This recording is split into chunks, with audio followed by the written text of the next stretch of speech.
La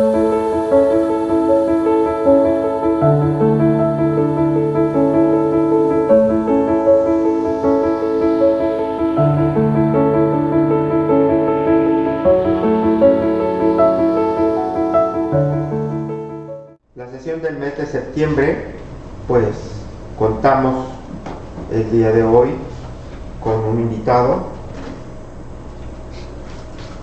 Teníamos programada la doctora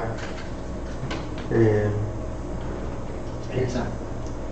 Gracias. Elsa, que nos iba a hablar sobre vacunación y revacunación. Sin embargo, ya programaron una reunión con el secretario de Salud y bueno, donde manda capital. Pero eso nos dio oportunidad de conocer al doctor José de Jesús Martínez Ramírez. Él es médico egresado de la Universidad Michoacana, tiene la especialidad en urgencias, una subespecialidad en toxicología, pero además tiene la maestría en administración de hospitales y el doctorado en salud pública. Él actualmente es el subdirector médico del Hospital Valle de Santiago y pues nos va a hablar de algo que conoce perfectamente, ¿sí? El tratamiento de las intoxicaciones en el área de urgencias. José, muchas gracias por haber aceptado. Yo creo que te doblaron la manita. No. Cubrir, pero sé que tienes mucha experiencia en esto, como me has platicado, ya llevas un buen récord. Así es que yo creo que va a ser muy interesante lo que nos traes esta mañana. Adelante. Bueno, muchas gracias a todos por la invitación. Para mí realmente es un gusto, es un honor estar aquí con ustedes. A mí hablar de toxicología es algo que me fascina, es algo que me encanta. Yo creo que me puedo pasar 24 horas hablando de este tema y difícilmente me voy a aburrir. Mi intención aquí es enseñarles un poquito de un área que en la medicina realmente es algo con lo que nos enfrentamos todos los días. Lamentablemente el desconocimiento nos hace pensar que esto no existe, pero les puedo asegurar que todos los que estamos aquí hemos estado en alguna manera directa o indirecta con algún paciente intoxicado, ya sea en la casa, en el trabajo, en la calle, pero todos hemos tenido algún paciente intoxicado.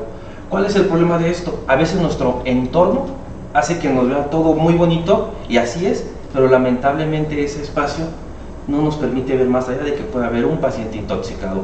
Actualmente, nuestros adolescentes, y sobre todo pues adulto joven más que el adolescente, y los niños son nuestro mayor grupo de riesgo en las intoxicaciones.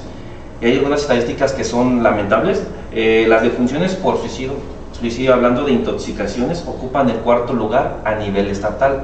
Celaya tiene el lugar número 19 a nivel estatal, con una prevalencia mayor en hombres que en mujeres. Esto es alarmante. Esta información es el ciclo que se cierra el día 30 de junio de este año. Esta es la información. Generalmente nosotros en Secretaría de Salud tenemos que estar actualizando estos datos cada 3 meses. Entonces es alarmante que sea la 4ª causa de muerte. ¿Por qué? Como pueden ver aquí, en esta imagen todos vemos cosas muy bonitas, muy bonitas. Grábenla bien la imagen, que van a ver que ahorita le vamos a dar la vuelta a esa imagen. Ahora bien, todos escuchamos la palabra toxicología, pero bueno, ¿qué significa la toxicología? Todos nos hablan de que hay un veneno, o qué es eso, o está el paciente intoxicado, pero es otra cosa más que la presencia de un veneno dentro de nuestro cuerpo. Él es el doctor Montoya, él es el pionero de la toxicología aquí en México, y él siempre nos decía que el fracaso en el diagnóstico de las intoxicaciones es el no pensar en ellas. Muchas veces, cuántas ocasiones nos llega, sobre todo los fines de semana, nos llega el paciente con aliento tílico, generalmente inconsciente, y ¿qué pasa por nuestra mente? Que decimos, está borracho, ¿no? Póngale un MBI, una solución, déjalo para 4 o 6 horas y ya está. ¿Y qué pasa? El paciente no despierta. Pasan 6, 8 horas, 10 horas, el paciente no despierta.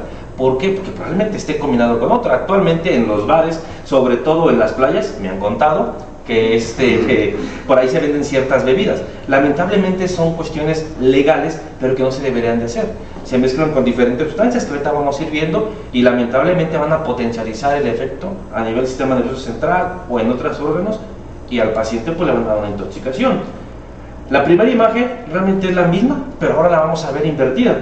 Veamos que estaba unos adolescentes, por ahí unos adultos jóvenes para entrar a un antro o a un lugar, pero siempre alguien que termina como la muchacha que estamos ahí viendo. parece como que nada más tiene estado de ebriedad, pero nadie nos asegura que tenga una sustancia que le intoxicó o que se quisieron por pasar con ella.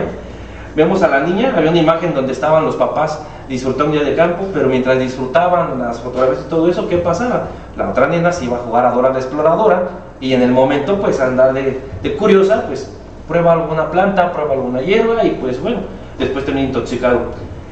Nuez de la India. ¿Alguien ha escuchado hablar de nuez de la India? No. Bueno, el nuez de la India está muy de moda porque generalmente cada día más la belleza o la vanidad nos obliga a tomar ciertas acciones. Entonces la utilizan mucho para bajar de peso actualmente, o también conocida como la semilla de Brasil. Esta contiene un digitálico y el paciente nos llega como no se imagina en la consulta, llega con taquicardia, el paciente llega diaforético, llega con arritmias cardíacas. Entonces tenemos que tener mucho cuidado con esto. Algo que yo siempre les menciono: cuando ustedes compran este producto, siempre dicen, lo van a encontrar en las tiendas naturistas y dicen, es natural. Entonces, a nosotros dicen automáticamente la palabra natural y decimos, no me hace daño.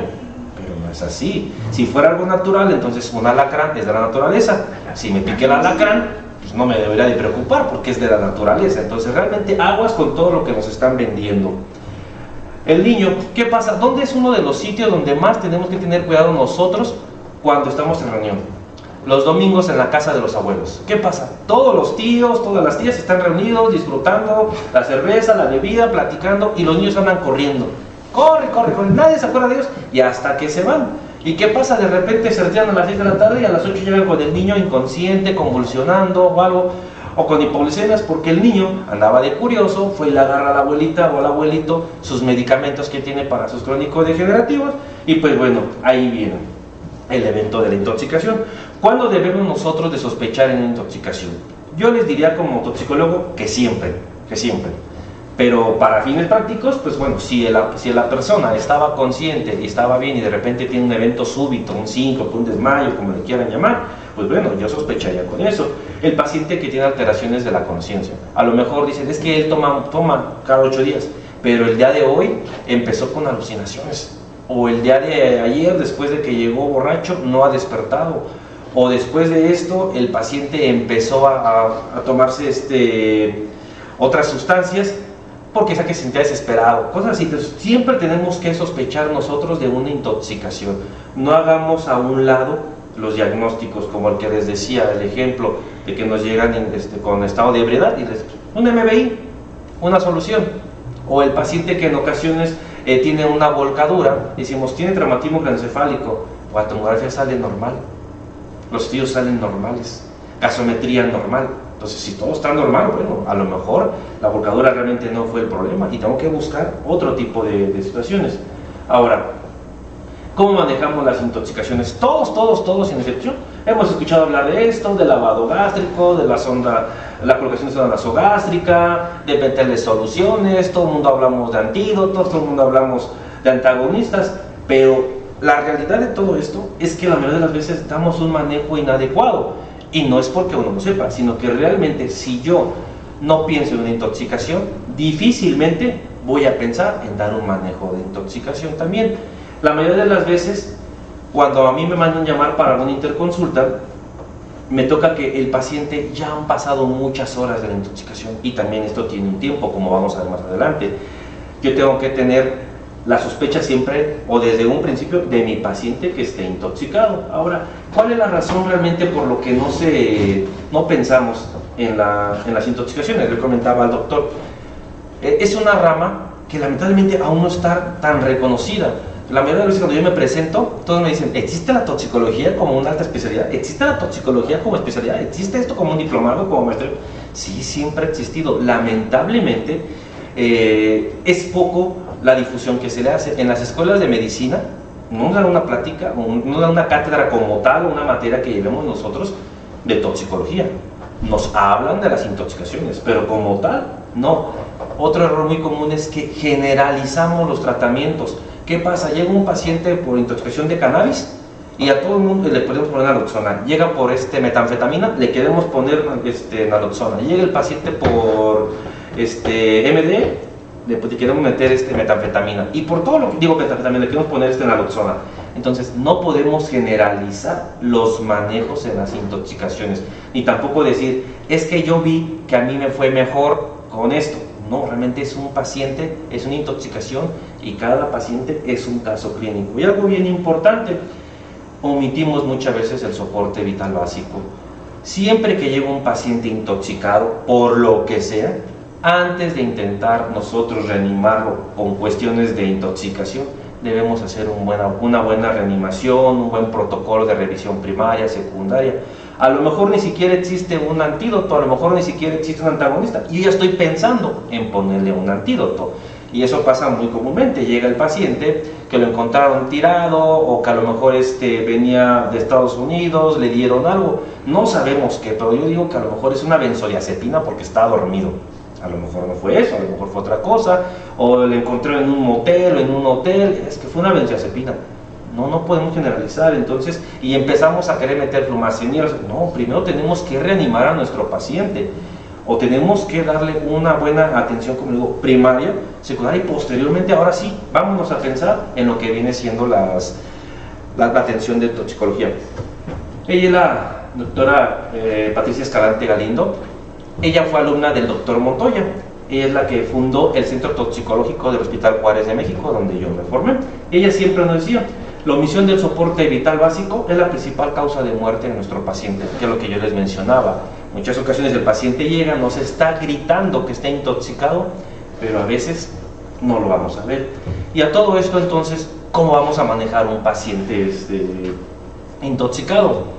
Algo que les quiero aclarar antes de empezar es que no les voy a hablar sobre un tratamiento específico. Vamos a hablar sobre un tratamiento en general del paciente intoxicado. Hablar de un tratamiento específico, créanme que nos llevaríamos horas y horas y horas, porque de una manera se trata el órgano fosforado, de una manera se trata las drogas de sumisión, de otra manera se tratan los medicamentos, pero aquí la intención no es saber el tratamiento específico, es cómo voy a abordar yo a mi paciente intoxicado de una manera general para poderle dar un mejor pronóstico a este paciente. Ahora, durante toda la práctica vamos a tener que grabarnos estas tres palabritas. ¿Por qué? Porque es con lo que vamos a estar trabajando nosotros para poder entender dónde voy yo a actuar y dónde voy a apoyar yo el manejo de mi paciente. Todos llevamos clases de farmacología, ya sea si somos enfermeros, si somos médicos, si somos dentistas, todos llevamos, aunque sea algo fundamental. Realmente es lo mismo la farmacocinética, farmacodinamia, solamente que aquí le vamos a poner la palabra toxicocinética, toxicodinamia, tóxico, pero efectivamente es lo mismo. Entonces, lo primero pues es lo que le hace el organismo a la sustancia o a la droga, desde el momento que estamos expuestos hasta la eliminación. Es todo ese proceso. Entonces grábense esas tres palabritas. Ahora, ¿cómo vamos a abordar a mi paciente? Lo primero que yo tengo que hacer es una buena historia clínica. Tengo que ser preguntón. Como toxicólogo uno debe de hacer las preguntas que nadie se imagina. Algo muy común que yo siempre les menciono: paciente que nos llegue inconsciente de manera súbita, hay que buscar en todos los cajones de la casa, hay que interrogar a todos los familiares, hay que ver si tiene novio, sobre todo eso, porque muchas veces es que es soltera, o es que no tiene pareja, o es que no. Tenemos que ser chismosos realmente. ¿Por qué? Porque si yo no pregunto, voy a empezar a omitir lo más importante. ¿Que cuál es? Que no voy a saber nada del paciente. A lo mejor no basta con decir cómo se llama o qué tuvo. No, tengo que preguntarle. Si me dicen, es que se tomó estas pastillas y quedó inconsciente, ¿con qué se las tomó? ¿A qué hora se las tomó? ¿Está segura que usted vio? Revisen el blister, ¿cuántas se tomó? ¿De qué cantidad? ¿Con qué más lo tomó? ¿Con algo lo mezcló? ¿Cuál fue su último alimento? Todo eso tenemos que saber. ¿Estaba deprimido previamente? ¿Tomaba algún medicamento controlado? Todo eso tenemos que saber. Hay que evaluar rápidamente el estado general del paciente y, como les mencionaba, realizar una buena reanimación de nuestro paciente. No nos dejemos llevar luego por una tensión de decir vamos a meterle un antídoto o algo. Insisto mucho en eso porque ahorita vamos a ver lo demás. Ahora, en las intoxicaciones, al igual que en la clínica, nosotros pues manejamos lo que son los toxíndromes, que es lo que me va a ayudar a mí para poder dar un buen diagnóstico o llegar a un mejor diagnóstico en el paciente. Y existen muchos, ahorita vamos a ver los que todos hemos estado relacionados con ellos. El anticolinérgico es algo muy común. Es aquel paciente que nos llega completamente rojito, así rojo, y le decimos, está algo como el betabel, está deshidratado nuestro paciente, o seco como el hueso, como le llamamos a veces. las pupilas están muy midriáticas, como el murciélago o como Batman, así se conoce todo esto en la toxicología. ¿Alguien se ha visto la película o la caricatura de Alicia en el País de las Maravillas? Veían que había un personaje que era el sombrero, que todo el tiempo él estaba como en otro mundo, como en otro mundo. De hecho, la historia de Alicia en el País de las Maravillas viene de él, no es tanto de Alicia la protagonista. Y tiene mucha fiebre. Ahora, ¿dónde podemos ver este TOC síndrome? Hay algunas plantas, la que está ya a mi mano izquierda, que todos, yo me acuerdo que desde niño uno juega con ellas, estas plantitas, y a veces las anda ahí por ahí uno aplastando, jugando. Bueno, esta plantita contiene algo que se llama escopolamina, no es lo derivado para esto, es una escopolamina. Entonces esta generalmente va a provocar al paciente pues algunas de las alteraciones que les estoy mencionando a dosis bajas. Ahorita vamos a dosis bajas, no a dosis altas. Algo también que lo va a provocar es a veces el uso de metilfenidato, el cual está muy de moda últimamente porque a todos los niños ya les decimos que tiene hiperactividad, y realmente a veces yo les digo, pues es que si le exploramos un poquito más, a lo mejor ese niño no tiene hiperactividad, tiene otra cosa, y pues bueno, les damos Ritalin, los hongos.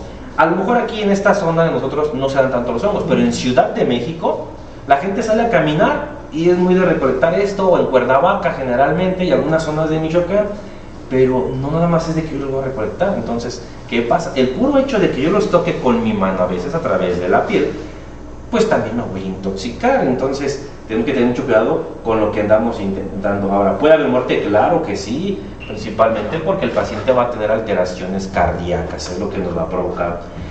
Este TOC síndrome hipnótico sedante es el más común con el que yo creo que todos hemos estado relacionados, sobre todo, como les mencionaba, cuando trabajamos y que en las noches nos llegan los pacientes que estuvieron por ahí en algún bar, que estuvieron por ahí deprimidos o algo. Esto pues va a estar todo hacia abajo, el paciente va a estar hipotenso, su frecuencia cardíaca va a estar baja, va a tener un habla muy lenta, sus reflejos están completamente disminuidos. ¿Cuál es lo que más lo provoca aquí? Pues generalmente las benzodiazepinas, también la difenidramina. Este medicamento, la difenidramina, muchas ocasiones lo tienen ahí en la casa, digo, así como si fuera un curita, o como en su momento el mertiolate, no sé si a alguien les tocó conocer eso, así lo tienen. Y el niño tiene gripa, dale difenidramina, el famoso ¿cómo se llamaba este nombre comercial? Dimetap, creo que era, no recuerdo el nombre comercial, pero recuerdo algo así de mi infancia. Entonces, lo tienen ahí para todo, y realmente es un peligro este medicamento si no se utiliza a dosis adecuadas, o peor aún, a veces lo utilizan con otras sustancias que van a potencializar su efecto, como el alcohol. El GHB, ¿alguien ha escuchado hablar del GHB? Bueno, esta es una droga conocida como la viola fácil. Se llama GHB porque contiene gamma-hidroxibutirato. Su origen es de Colombia, pero ya también está en México. Lamentablemente se utiliza mucho pues para violar, para robar. Generalmente es una droga de sumisión. Esta es una droga tan peligrosa porque pues es incolora, inolora, insabora. Se les puede, yo siempre les comento, a veces de una bebida cerrada pueden hacer esto, de colocarles alguna sustancia, y ustedes con un traguito que le den y ni cuenta se van a dar que contiene algo. Es muy fácil alterar una botella, alterar una lata, es completamente fácil. Como recomendación, cuando pidan algo, pues mejor pidan todo de vidrio y que se destape en su mesa, por la razón de que esto cada día es de lo más común como no se imaginan. Tiene muchas desventajas esta droga, no es fácil de detectar. Se sospecha clínicamente siempre. Para detectar es a través de cromatografía de gases, y a las 3 o 4 horas, como es tan volátil, desaparece, y el único hospital o la única institución aquí en Guanajuato que tiene eso es la Procuraduría. Entonces, en lo que hacemos todo el protocolo, pues ya desapareció. Entonces, esa hay que tener mucho cuidado. Y a lo mejor dicen, ¿y dónde se encuentra? Aunque no lo crean, las encuentran en la sex shop de venta libre. O sea, realmente es algo ilegal, pero legal. ¿Por qué? No sé, esa parte sí no sabe decir. Tenemos el síndrome simpático mimético. Yo siempre les digo, aquí es lo contrario del que estábamos. Es el paciente que llega completamente agitado, que está bien taquicárdico, el paciente que está con los reflejos a más no poder, está brinque, lo que parece el chapulín colorado, porque está agitado. Así llega el paciente realmente, está todo hacia arriba. Yo siempre recuerdo, hay una canción de los 90s que decía todos para arriba. Pues bueno, este es ese síndrome que está ahí y es común.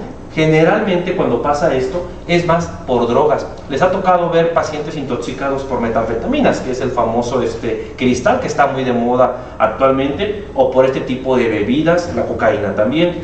Este tipo de bebidas generalmente dicen, es que no pasa nada. Efectivamente, no pasa nada si yo me tomo una a lo mejor, pero si yo hago una combinación con alcohol, voy a potencializar el efecto. El mito de decir, tómate una pastilla, no pasa nada con el alcohol, solamente se inhibe, tal vez.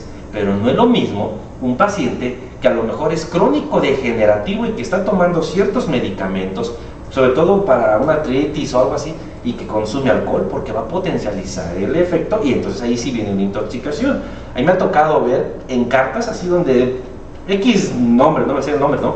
Pero viene la combinación de Monster, Red Bull, Boss, con Bacardí, un toque de mezcal y todavía le ponen de pilón algún jarabe o alguna cosa. Entonces, esa es una bomba para nuestro sistema nervioso. ¿Se imaginan? Si le dan al niño, le dan chocolate y cómo se pone. Ahora imagínense esta combinación de alcohol, lo que contienen las bebidas y todo. No, pues este paciente llega súper mal y dicen, es el famoso que dicen, es que nada más se tomó 3 cubitas, pero como no está acostumbrado a tomar, por eso llega así. Y el paciente llega convulsionando, el paciente llega con una taquicardia, le ponemos el electro, el paciente está haciendo fibrilaciones, está... O sea, mal. Y eso que dicen los papás, nada más se tomó 3 cubitas, él no toma en la casa. Pues cuidado, ¿no? El síndrome colinérgico, tenemos 2, el muscarínico y el nicotínico. Vamos a ver primero Cuando el paciente llega con una bradicardia, hipotensión, miosis, todo esto es muy común en estas áreas. ¿Por qué? Porque estamos en contacto nosotros con el cultivo. Guanajuato, prácticamente toda esta área, pues tenemos alrededor muchas áreas de cultivo, principalmente donde yo vivo, que es en Valle de Santiago. ¿A alguien le ha tocado ver algún paciente intoxicado por algún órgano fosforado? ¿Cómo llega? ¿No? Llega sudando, llega con mucha cialorrea. El paciente, ese síndrome se conoce como que las glándulas lloran. Secar al paciente es muy difícil. Secar me refiero a dejar de que las glándulas lloren o dejar de que tenga secreciones. Es tanta la intoxicación a veces en el paciente que sí puede llegar a morir por sus mismas secreciones, broncoaspira. Entonces tenemos que tener identificado rápidamente este síndrome, sobre todo si el paciente me dice estaba trabajando en el campo o generalmente trabajo en un área de fertilizantes, siempre tenemos que tener a la mano. Algún otro que puede provocarnos, lo puede provocar también, ¿no han visto? El alacrán, ¿cómo llegan los pacientes con el alacrán? No llegan, ¿cómo están con el moco, a todo lo que sale? No están con ese moco, están con la saliva. ¿Y qué pasa con el paciente? Pues bueno, te empieza a complicar también. Entonces algo muy importante es que yo también tengo que dar un buen manejo de secreciones rápido y en su momento lo vamos a ver con qué. Está el otro, que pues bueno, no sé si les ha tocado ver cómo llega el paciente con el alacrán. Le dicen, saque la lengua, ¿cómo tiene la lengua el paciente cuando le pica un alacrán? ¿Alguien lo ha visto? O sea, hasta tiene movimientos involuntarios, son fasciculaciones. A lo mejor todos esperamos ver que el paciente esté con la cialorrea, con la broncorrea, esté con rinorrea, pero a veces el único dato que va a tener son las fasciculaciones. Desde el momento que me llega un paciente a mí con una picadura de alacrán que tiene taquicardia y fasciculaciones, ese paciente se me va a complicar si no actúo yo rápidamente. Es el típico paciente que llega y dice, si nada más le picó un alacrán, ¿cómo que ya está intubado? ¿Cómo que ya se complicó más? ¿Cómo que ya se me murió? No, pues efectivamente, porque ya te está avisando previamente con las fasciculaciones. Ya cuando el paciente empieza a decir, es que ya tengo aquí una sensación de algo extraño, una bola de pelo, algo, bueno, pues te lo va a decir, pero hay ocasiones que realmente no, como las fasciculaciones hay que grabarnos mucho eso. Si el paciente ya con fasciculaciones linguales, cuidado, ese paciente se me va a complicar. Ahora, vamos a lo bueno, ¿no? ¿Cómo voy a abordar yo a mi paciente? ¿Cómo voy a manejar yo? Como les mencionaba al principio, siempre tengo que reanimar a mi paciente, siempre es una evaluación inicial. Las intoxicaciones, al igual que los accidentes, son traumatismos. a lo mejor químicos, pero son traumatismos. Por lo tanto, yo tengo que dar una evaluación primaria y tengo que dar un buen abordaje a mi paciente también, como todos lo conocemos, ¿no? Previamente a esto, yo tengo que tener medidas universales. Algo que yo recuerdo que pasó en algún momento en el hospital donde yo laboro, antes de que yo llegara por ahí, hubo un caso muy sonado donde llegó un paciente intoxicado por fósforo o la pastilla del maíz. Entonces le dan un manejo con agua para hacer un lavado gástrico. Lamentablemente, yo al meter agua, pues estoy liberando un gas fosfina. Entonces, si empieza a liberarse, los que lo estaban atendiendo lo empiezan a respirar. Llega otra persona y dice, pongan ventiladores para que se escape esto. Se imagina un área de urgencias como la que estamos aquí, cerrada, sin ventilaciones, con nada. Pongo un ventilador, pues una intoxicación masiva por inhalación en estos casos. Entonces, siempre tenemos que tener protección. Para empezar, pues el manejo que se dio en ese momento, pues no era el adecuado, la verdad. No teníamos por qué usar agua para empezar, menos usar ventiladores, y peor aún, no puedo atender yo un paciente si no tengo lo que son mis medidas de protección completa. ¿Cómo lo vamos a abordar? Pues con el famoso ABCD, que actualmente pues ya todos sabemos que es el CAB, pero en las intoxicaciones va a ser primero así, ABC. Algo que siempre digo, recuerden, reanimemos al paciente. Yo no puedo darle manejo de toxicología a un cadáver. Yo tengo que tener un paciente reanimado y después pensar en intoxicación. ¿Por qué? Porque vuelvo a insistir, el paciente ya intoxicado, yo ya quiero meterle cualquier cosa para reanimarlo cuando pues el paciente me está pidiendo a gritos que le proteja la vía aérea, que le mejore la circulación, que le ponga medidas antiedema, cosas así. Entonces, y ya después de eso, ahora sí, yo tengo que hablar o darle un tratamiento secundario, pero antes de eso siempre va a ser mi ABCD, siempre con medidas de protección universal. La evaluación secundaria, pues ahora sí, ya tengo al paciente, ya salió del paro, ya salió, ya se revirtió las historias, lo que haya sido, pues ahora sí empezamos a dar un manejo como cualquier paciente. Colocamos catéter, líneas, soluciones parenterales, empezamos ahora sí a pensar en la descontaminación. A partir del punto D, ahora sí ya viene nuestro manejo de toxicología. Antes de eso, es un manejo igual como cualquier paciente. Primero reanimo, primero tengo un paciente y después, ahora sí, manejamos las intoxicaciones. Ahora, la toxicocinética, ¿qué dijimos que era? Bueno, es lo que cuando una vez que entra, lo que se pasa dentro del organismo y cómo se va, cómo le va haciendo el cuerpo todo al tóxico. Bueno, desde que empieza tenemos nosotros que ver dónde voy a actuar yo. Si el paciente me llega y me dice, es que acaba de tomarse esto, o le acaba de pasar este accidente, o acaba de tener eso. ¿Cuánto tiempo? 10 minutos. Ah, cuidado, entonces ahí a lo mejor yo todavía tengo en la exposición. Pero si me dicen, ya tiene 30 minutos, a lo mejor ese paciente ya empezó con una mayor distribución. Y peor aún, si me dicen, hace 2 horas o 3 horas, cuidado, ahí ya tengo que ver qué cambio. Porque en muchas ocasiones llega el paciente porque tomó o usó algo, y le queremos hacer un lavado gástrico. Sí, sí está indicado, pero vamos a ver en qué momento está indicado y con cuánto tiempo. A veces, pobre paciente, lo tengo lleno de sangre, todo inconsciente, y ni vale la pena que hagamos a lo mejor algún lavado gástrico. Tengo que ver yo dónde voy a actuar. Dependiendo de dónde voy a actuar yo, ese manejo que le voy a dar. ¿Por qué? Porque a lo mejor si el paciente ya tiene 2 horas o 3 horas con el accidente de toxicología, me interesa más aumentar la eliminación. Ya no tiene caso que yo haga un lavado. Mejor aumentamos la eliminación del tóxico para que el paciente pues pueda mejorar. Si el paciente a lo mejor todavía me llega con la ropa puesta porque tuvo un accidente, un derrame o algo, ¿cuántas veces nos ha tocado que estamos con el paciente ahí, reanime, ya se recuperó y el paciente debe estar con toda la ropa ahí? Y peor aún, a veces dejamos las mismas sábanas, le cortamos la ropa, lo destapamos, pero recuerden que la piel es un órgano y la piel absorbe. Entonces, ¿qué es lo que pasa? Está lleno de líquidos. Si yo no retiro todo eso, pues el paciente va a seguir con la misma sintomatología porque es un círculo, y la mayoría de las veces nos estamos enfrentando a tóxicos con circulación enterohepática que se van a estar reabsorbiendo. Entonces, cuidado ahí con todo eso. Ahora, ¿dónde vamos a buscar? Yo creo que todos, es imposible que sepamos las dosis exactas de los medicamentos terapéuticas, las dosis tóxicas.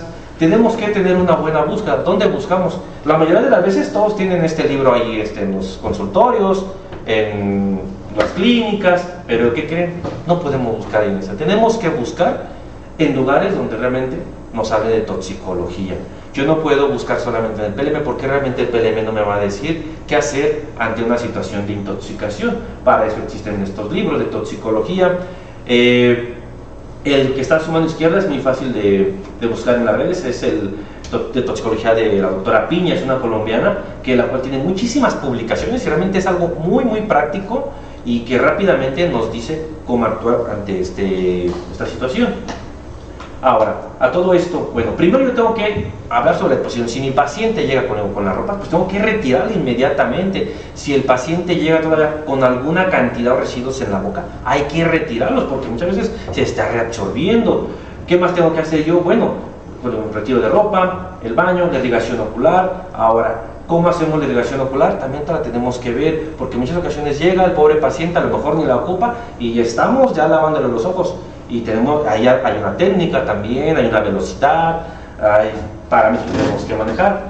Ahora, la piel tiene que ser un barrido suave, no podemos tallar con mayor fricción. Si yo empiezo a tallar con mucha fricción, ¿qué voy a provocar? Le voy a provocar al paciente lesiones en la piel que van a reabsorber más rápido el fármaco. ¿Y cómo se distribuye cualquier tóxico, cualquier medicamento? Pues a través de la circulación. Entonces realmente a veces dicen, ¿qué puede pasar con un rasponcito? ¿Qué puede pasar con un arañazo? No, pues créanme que muchas cosas, porque para empezar por ahí entra todo. Nuevamente la toxicocinética, bueno.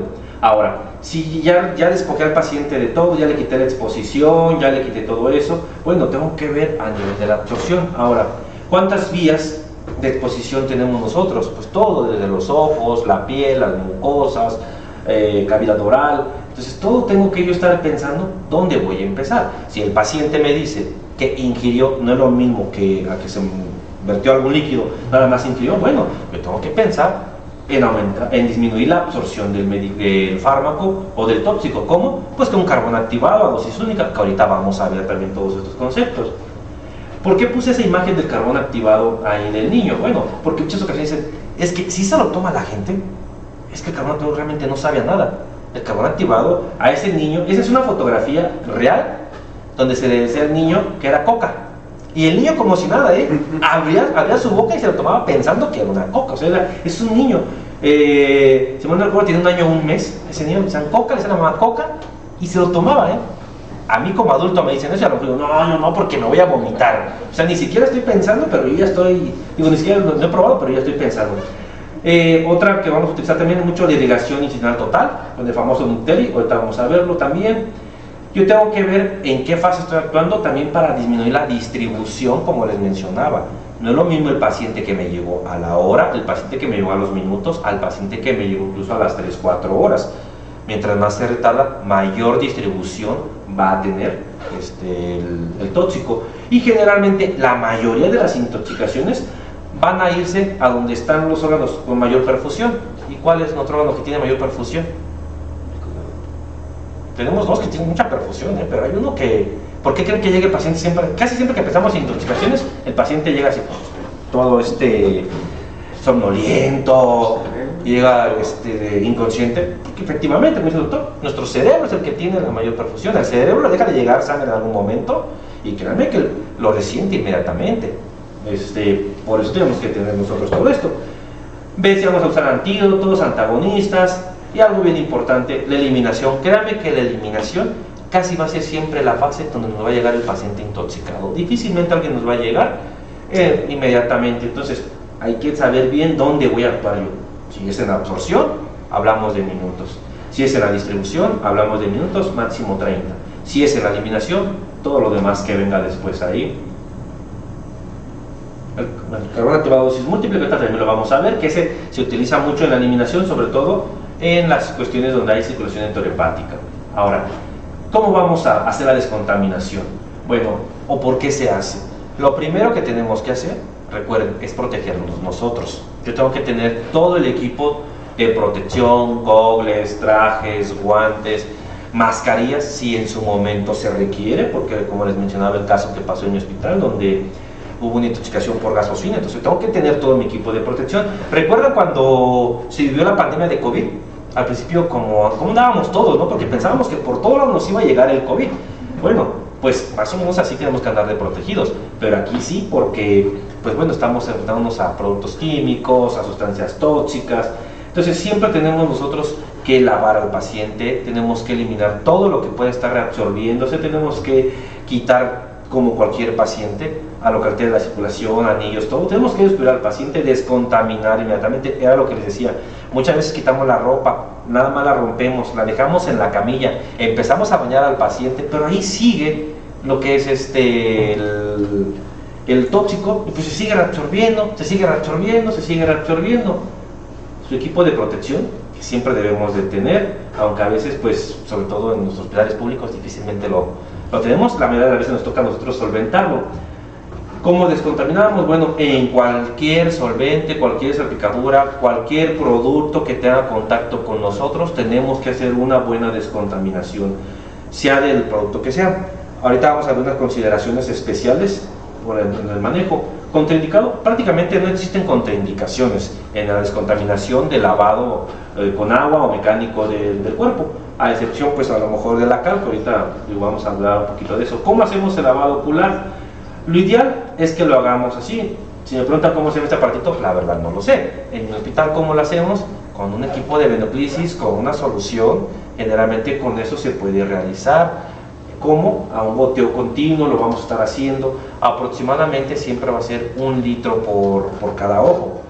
Lo ideal es que tenga cierta velocidad. ¿Por qué? Porque también, no olvidemos que el paciente, como les puedo decir, puede ser que tenga daño si se nos llega inconsciente. No sabemos si ese paciente ya tuvo más tiempo de exposición, ya dañó la retina, ya todo. ¿Dónde no podríamos hacer a lo mejor un lavado óptico? ¿Dónde se les ocurre que no lo digo óptico, perdón, oftálmico? ¿Dónde no lo haríamos? ¿En qué situación?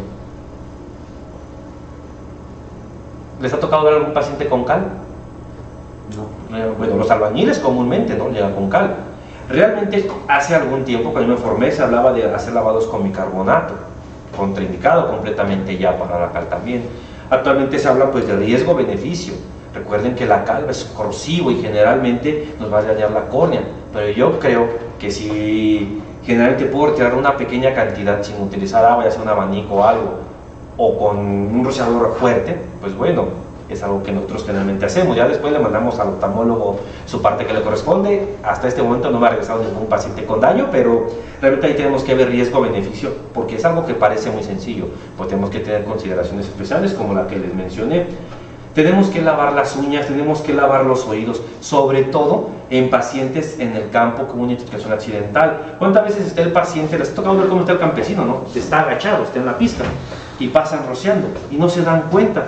¿Y qué pasa con el paciente? Pues llega intoxicado y llega con broncorrea, llega el paciente con rinorrea, a veces llega muy mal, entonces, pero si no consumió nada, pero lo rociaron y una exposición pues estuvo por largo tiempo. O les ha tocado ver al paciente que llega, o la persona que anda con la bombita, no sé cómo se llama la bombita, que andan fumigando y están así. ¿Cómo andan esos pacientes? ¿O cómo andan esos pacientes? ¿No los han visto? Generalmente no traen protección. Y algo curioso, siempre traen el pantalón abajo como Cantinflas, siempre. Entonces, ¿qué pasa? Pues esa bombita, al momento de que la llenan, va a derramar. Entonces, con el sol, el paciente pues empieza a sudar, el líquido se empieza a derramar, y como dice la canción de Bunbury, baja por la espina dorsal. Entonces, ¿qué llega? A ese paciente tenemos que, además de lavarle los oídos, cortar y todo, hay que lavar bien el escroto y el ano. Paciente que anduvo fumigando, paciente que tenemos que lavarle bien escroto y ano, así como escuchamos. ¿Por qué? Porque el paciente al traer la bombita, entonces viaja todo, viaja, se empieza a absorber, se acumula en ano y en escroto, y por eso el paciente está repitiendo el cuadro clínico y no lo podemos sacar. Ya le hicimos esto, ya le puse no sé cuánta atropina, ya le lavamos acá, pero pues bueno, el paciente dice, ¿qué estaba haciendo? Fumigando. ¿Cómo fumigar? Todavía te hacen con drones, pero en muchas localidades todavía se utilizan las famosas bombitas, que no sé cómo se llaman. Ahora, lavado gástrico. Todos hemos hecho lavado gástrico, aunque sea de manera virtual, todos. Pero aquí la pregunta es, ¿realmente lo hacemos bien? ¿Cómo lo hacemos? ¿En todo sirve? Porque a veces que llega, ¿no? Hasta en las películas, es que se intoxicó y lavado gástrico. Es que se tomó estos medicamentos, lavado gástrico. Es que intentó esto, lavado gástrico. Y pues sí suena bonito, pero tenemos que ver realmente que es un procedimiento invasivo, que en ocasiones eran datos de mala praxis. Anteriormente, hace años, hasta metían agua helada y todo. O sea, no nada más decir, vamos a hacer un lavado, tenemos que saber cómo lo vamos a realizar. Una vez que coloquemos la sonda, tenemos que posicionar a nuestro paciente así. ¿Por qué? Por la anatomía de nuestro estómago. Entonces recuerden que hay una curvatura mayor, una curvatura menor, y generalmente pues por inercia, cuando yo voy a realizar este lavado, al meter agua, tiene que haber una tracción para que vuelva a ser, por inercia digo, sale otra vez el líquido, sin necesidad de que estemos a veces aspire y aspire, porque por ejemplo lo tenemos sentado, lo tenemos acostado boca arriba, y es más el daño que le hacemos. Y algo que tenemos que tomar en cuenta también es la buena técnica de colocar la sonda. ¿Por qué? Porque en muchas ocasiones al paciente generalmente le estamos metiendo una sonda que a lo mejor ni es. Ahora, ¿alguien ha visto salir una pastilla a través de una sonda? Yo creo que nadie. Créanme, nadie vamos a ver una pastilla. Esta imagen la tomamos con el doctor Raúl Pérez, mi maestro también de toxicología, para comparar nada más cómo es que una pastilla no cabe dentro de las zonas convencionales. Una sonda endopleural, pues imaginen, ¿quién la va a tolerar? Nadie. Ahora entonces, ¿para qué hacemos un lavado gástrico si no cabe una pastilla ahí? Bueno, la intención no es sacar la pastilla. La intención cuando metemos el autodoso es disolver para eliminarlo antes de que se absorba. Pero para eso tenemos un tiempo. ¿Por qué? Porque si el paciente, les repito, me llega en un tiempo ya más de una hora, realmente tenemos que dudar de si hacemos o no eso. ¿Por qué? Porque vean la efectividad que tiene el lavado gástrico. A los 5 minutos, un 90% de efectividad. ¿Cuántos pacientes llegan a los 5 minutos? La verdad es que nadie. Ocuparíamos estar en la casa para nosotros, y tener todo el equipo y hacerlo. Realmente no. A los 10 minutos tiene una eficacia de un 45%. A los 30 minutos, un 30.3%. Y a los 60 minutos, de un 10 a un 15%. Entonces, ¿vale la pena hacer un lavado gástrico siempre? No, tenemos que considerar primero todo esto antes de estar invadiendo al paciente. Ahora bien, existen algunas consideraciones especiales donde pues a lo mejor sí vamos a poder hacer un lavado después de algunas horas, por ejemplo con el uso de la aspirina, algunos organofosforados, ya que estos van a retardar el vaciamiento gástrico o producen un espasmo del píloro. Ahí sí podemos hacer hasta por 6 horas un lavado gástrico, siempre y cuando no sea una combinación de polifarmacia, que diga el paciente, nada más fue pura aspirina lo que me tomé, todo un blister, ahí sí, ya si me tomé aparte otros medicamentos, no lo podemos hacer. Ahora, ¿cuándo está contraindicado el lavado gástrico? Porque también, además de lo que ya hablamos del tiempo, si el paciente tiene datos de que consumió algún gástrico, algo imposible, jamás se va a hacer un lavado, sobre todo cuando le dicen, es que el niño consumió gasolina, consumió petróleo, no, para nada, no vamos a hacer nada de eso. Cuando hay datos de perforación o alguna coagulopatía, ¿por qué coagulopatía? Al pobre paciente en ocasiones, ¿cuántas veces no está con la nariz sangrando a más no poder? Ahora, ¿qué efectos adversos tiene? Esta imagen, aunque no lo crean, es real. Así quedó el paciente después de un intento de una sonda para poder realizar un lavado, que al final de cuentas lamentablemente ni lo ocupaba.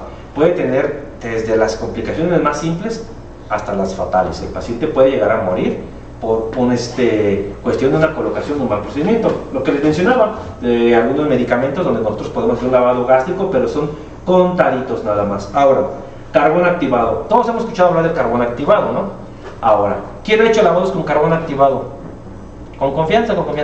¿Quién? Bueno, qué bueno, los felicito, porque nunca debemos de hacer lavados con carbón activado. El carbón activado se utiliza para aumentar la eliminación del fármaco o la absorción a dosis única, pero jamás de los jamases es para hacer un lavado. Esta es la partícula del carbón, es porosa, es rasposa. Entonces, si yo le hago un lavado al paciente, imagínense cuando le estoy sacando, pues va a provocar una neumonitis, van a ser más complicaciones lo que le va a generar. Su intención del carbón activado es que las partículas del tóxico salieran a él para eliminarlo. Eso es lo que hace realmente el carbón activado. Esta es la partícula, imagínense, parece una piedra. Imagínense que nos metan la sonda y que posteriormente me estén aspirando para lavarme. No, pues si no me morí de la intoxicación, pues me voy a morir de la neumonitis química que voy a estar haciendo. Existen varias presentaciones en el mercado. ¿Cuál de estas han usado ustedes o cuál conocen? ¿Cuál es la más común? ¿Cuál? ¿El que está a mi izquierda? ¿El que está a mi derecha? Las tabletas. Las tabletas, muy bien. Efectivamente, casi todo, en todos lados que me ha tocado ir, todos tienen las tabletas, todo el mundo, pero, ¿qué creen? Que no sirve de nada eso. Realmente el carbón que nos va a servir es este carbón activado, así. Y así la presentación, todo eso que está ahí, no tiene el proceso químico realmente que debe de tener para poder tener la absorción. ¿Cómo se lleva a cabo esto? Bueno, es un proceso de presiones osmóticas, pirólisis, todo eso, para que se pueda adherir el fármaco. Entonces, este es el que debemos de tener. Todo lo demás, olvídense, no sirve. Las tabletas, en algunos lados se hablaba también de que quemaban la tortilla, la trituraban y usaban de carbón, tampoco sirve todo eso. Ahora, si lo usamos a dosis única, como les decía, es para disminuir la absorción del fármaco.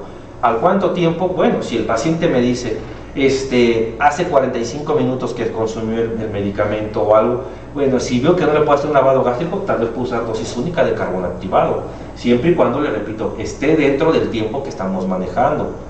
Casi es para todo lo demás, y su dosis es de 0.5 a 1 gramo por kilo de peso, tanto en adultos, casi siempre va a ser 1 gramo, en niños 0.5.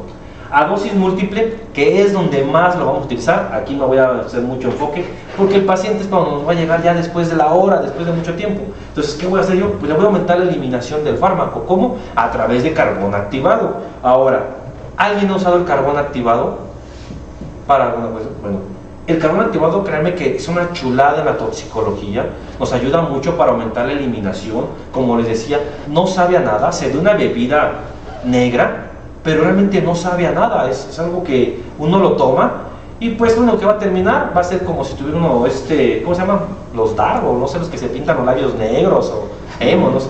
Termino con los labios negros, ¿por qué? Porque pues estarlo tomando y las evacuaciones negras. La dosis pues generalmente es igual como la otra y lo damos cada 4 horas hasta completar un ciclo de 6, que será prácticamente 24 horas. ¿Por qué? Y ahí se revalora al paciente. Ahora, ¿cómo lo usamos? ¿Cómo lo disolvemos? No nada más es de llegar y agarrar el carbón activado, es decir, ya lo agarré yo, ya me lo tomo, ¿cómo lo preparo? ¿En qué se disuelve? Efectivamente, ¿en qué se disuelve? ¿En agua? ¿En refresco? ¿Cómo si el niño para que se lo tome? Bueno, generalmente lo vamos a disolver en manitol, es algo muy fácil. Manitol, todos tenemos manitol en nuestras clínicas, generalmente, todos.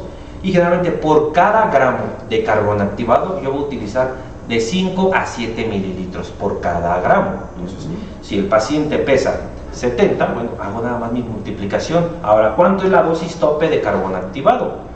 Es 100 gramos, aunque algunas bibliografías españolas nos hablan de 50 o 70, pero realmente la literatura, en todos los artículos, son 100 gramos la dosis tope. Es decir, si yo peso 120, no me van a meter 120, me tienen que meter nada más 100 gramos de carbón activado. Hablo de gramos, gramos. Hay que tener una báscula ahí para estar pesando todo esto. Ahora, ¿dónde está contraindicado? Pues en los hidrocarburos, en los metales, paciente con perforación gastrointestinal o sospecha, porque obviamente el carbón activado, como lo que va a empezar a hacer es aumentar la eliminación, me va a alterar los electrolitos, pues me puede provocar un hilo o me puede complicar más mi perforación, por eso ahí está completamente contraindicado. Puede haber estreñimiento, distensión gástrica, el paciente puede aumentar las evacuaciones, por eso es la eliminación. En la toxicología, las evacuaciones para nosotros son muy importantes, porque no solamente es decir, bueno, es una eliminación de lo que uno come, realmente es la eliminación de los metabolitos del fármaco también que estamos consumiendo. La preparación de, como les decía, les mencioné la primera porque yo creo que es la más fácil que todos tenemos también en el laboratorio, esa, todos la tenemos. Ahora bien, también hay los últimos artículos, los últimos reportes que nos hablan de hacer una dilución de un 50% manitol, un 50% de agua. También es válido eso. La intención del manitol, pues generalmente, como les mencionaba, es aumentar las evacuaciones diarreicas para que el paciente pueda estar eliminando el fármaco. El sulfato de magnesio calcinado, pues difícilmente lo vamos a encontrar. Realmente, si me preguntan, solamente una ocasión me ha tocado trabajar con esto, pero es más difícil de conseguir. Entonces el manitol y el carbón activado, créanme que es algo muy económico que se puede conseguir y le podemos mejorar el pronóstico al paciente. ¿Mande, doctor? Sería muy fácil, 100 en 500. Así es, efectivamente. Sí, ese es fácil. Si no tengo todo el manitol o por cuestiones a veces, bueno, pues va a salir más caro esto, pues 250 de agua y 250 de manitol. Mililitros, son mililitros de manitol, porque me he llevado experiencias donde viene la presentación del manitol de una forma y dicen, y no alcanza, porque nada más trae 125 gramos.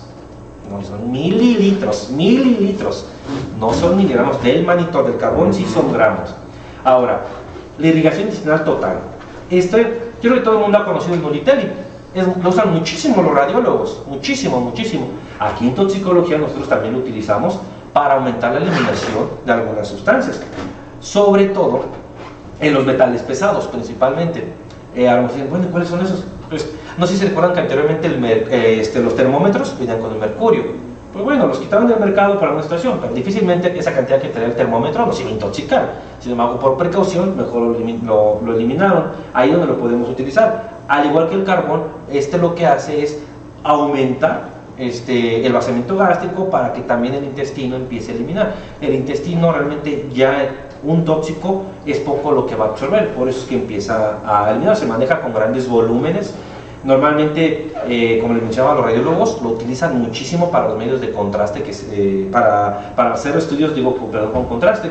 Es más eficaz que el carbón activado en los salicilatos, litio o preparados de liberación prolongada. Actualmente tenemos muchos medicamentos de liberación prolongada por diferentes razones, generalmente son dosis únicas o generalmente no es lo mismo que me tome 3 tabletas a que me tome nada más una. Y pues aumenta digamos que es menos peligroso que el carbón activado, porque el carbón activado me puede producir una neumonitis, nada más me lo tomo y pues el paciente empieza a tener evacuaciones. Ahora, puede ser útil, como les mencionaba, varias horas después de la ingesta de un tóxico mortal, a diferencia de todo lo demás que acabamos de hablar. ¿Por qué? Porque generalmente pues el paciente, le digo, va a estar es más práctico que nos den a tomar un vaso de agua transparente que a un vaso de agua negra, en teoría. Entonces, pues bueno, ahí lo ponemos a consideración ya de cada quien. ¿Dónde está indicado? Bueno, como les mencionaba, en los metales pasados, en las famosas mulas. Todos han escuchado hablar de las mulas, ¿no? ¿Han visto cuando ese programa que habla de aeropuertos?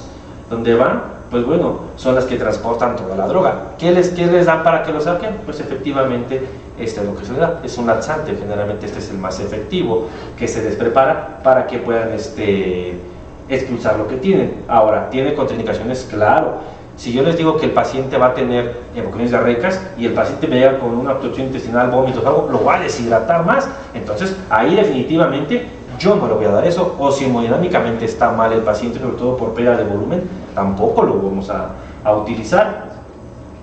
Ahora, ¿cuál es la dosis? Bueno, en el adulto y en el niño son muy parecidas, solamente que en el adulto pues va a ser de 1.5 a 2 litros por hora. Si usan bomba, lo pueden usar de 20 a 30 mililitros por minuto. Si es en niños, es medio litro aproximadamente por hora. Y lo deben de continuar durante 4 a 6 horas. Es de manera continua. A diferencia del carbón activado, que es cada 4 horas, es de manera continua. Hay que estarlo utilizando hasta que las evacuaciones, digámoslo así, sean transparentes prácticamente, donde el paciente pues lo que elimine sea prácticamente agua. ¿Qué efectos adversos tiene? Pues igual que el carbón activado, puede tener aspiración pulmonar, neumonitis, perforación de colon, alteraciones electrolíticas, náuseas, vómito, distensión abdominal, irritación. Ahora, modificación, esta solamente la voy a mencionar, realmente ya está en desuso. Hubo un tiempo donde se usaba todo esto, ¿y qué pasaba al paciente? O le forzaban la diuresis con diuréticos, o le empezaron a dar bicarbonato al paciente para que a través de ionización se alcalinizara la orina. Pero se imaginan el hecho de estar ionizando esto, estar utilizándolo y estar cuantificando la orina constantemente. A ver, vamos a ver cuánto está tu pH hasta que se alcalinice. Realmente se ha demostrado que no sirve nada. ¿Por qué se lo muestro? Porque me ha tocado lugares donde todavía lo utilizan. Realmente es malo que se va a perjudicar al paciente que lo que se va a beneficiar. Así era como se utilizaba anteriormente. Y se imaginan cada 3 horas pedir al paciente que estoy dando, no le podemos poner una sonda. ¿Por qué no le podemos poner una sonda? Porque pues se va a mezclar toda la orina, no va a saber si mi pH es confiable o no. Por eso era de todo el tiempo estar cuantificando. ¿Y cómo lo cuantificaban? Pues a través de las tiritas que teníamos ahí de orina. Realmente, como les menciono, ya está contraindicado por completo este método. Existen otros métodos que también nada más vamos a mencionar porque pues generalmente como la hemodiálisis. ¿Dónde estamos mal la hemodiálisis? La hemodiálisis la van a utilizar más en las situaciones por el famoso metanol. ¿Han escuchado hablar del metanol? Bueno, es un alcohol adulterado. Generalmente el paciente o los anticongelantes que se utilizan. Pero ya hablamos de métodos invasivos. Algo como tip, si yo no tengo en ese momento metanol, pues le doy etanol al paciente. Principalmente una botella de vodka, que es el que más se utiliza en esos casos. La diálisis peritoneal, que realmente no es otra cosa más que algo también que nos puede apoyar con el análisis, pero si somos realistas en lo que colocamos un catéter, en lo que hacemos todo, pues se nos va a complicar el paciente.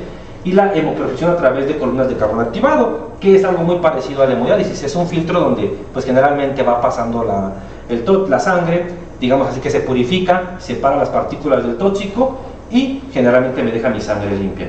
Estos pues ya son muy costosos, generalmente hablamos que son complejos, son invasivos y pues están poco disponibles. No toda la gente va a poder cubrir esos gastos. Y generalmente a mí me gusta mucho esta frase, dice que de tanto ahorrar en educación nos hemos hecho millonarios en ignorancia. Generalmente en ocasiones les digo yo que a veces no conocemos, pero no es porque ya no quiera uno, a veces también pues nuestro medio o nuestras cuestiones nacionales, por así decirlo, también nos complican esto. Y pues bueno, de mi parte es todo. Como les mencioné, me interesaba hablar del manejo general, no específico, porque hablar de algo específico, pero créanme que nos lleva mucho tiempo. Ahorita traté pues de adaptarme al tiempo para respeto a ustedes, pero espero les haya servido. Si tienen alguna duda o pregunta, con toda confianza.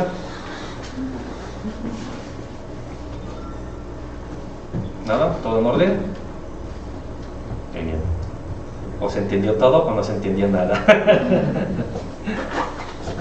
Muy bien, le damos un aplauso por su presentación. Muchas gracias.